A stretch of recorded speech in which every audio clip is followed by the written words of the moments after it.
Hello guys, పులిహోర అంటే ఎవరికి నచ్చదు చెప్పండి. అందులోనూ ప్రసాదం పులిహోర నచ్చని వాళ్ళు ఎవరైనా ఉంటారా?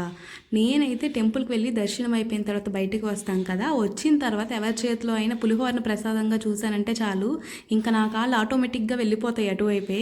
ఇంకా వేరే ప్రసాదాలు దద్దోజనం పరమాన్నం ఇవి ఇస్తారు కదా, ఇవైతే అంత అంటే వెళ్తాను ప్రసాదంకి, కాకపోతే అంత ఆనందంతో వెళ్ళను. పులిహోరని చూస్తే ఫుల్ ఆనందం వచ్చేస్తుంది నాకు. ఇంకా దాన్ని అయితే పంజాబ్ వచ్చిన తర్వాత చాలా మిస్ అవుతున్నాను. ఇక్కడ టెంపుల్స్కి వెళ్తున్నా సరే హల్వా లడ్డు అవే ఇస్తున్నారు, పులిహోరనైతే అస్సలు ఇవ్వట్లేదు. ఇంక అందుకే ఇంట్లోనే చేసేసుకున్నాను. టేస్ట్ అయితే చాలా బాగా వచ్చింది. చింతపండు పులిహోరలోకి ఈ ఒక్క పేస్ట్ చేసుకొని వేసుకుంటే సేమ్ ప్రసాదం పులిహోరలో ఉంటుంది.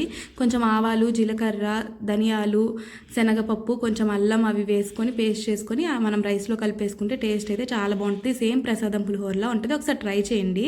అలాగే ఛానల్ని ఎవరైనా ఫస్ట్ టైం చూస్తే ప్లీజ్ డూ సబ్స్క్రైబ్ అయితే చేసుకోండి. మీలో ఎంతమంది ప్రసాదం కోసమే టెంపుల్కి వెళ్తారో కామెంట్ చేసేయండి.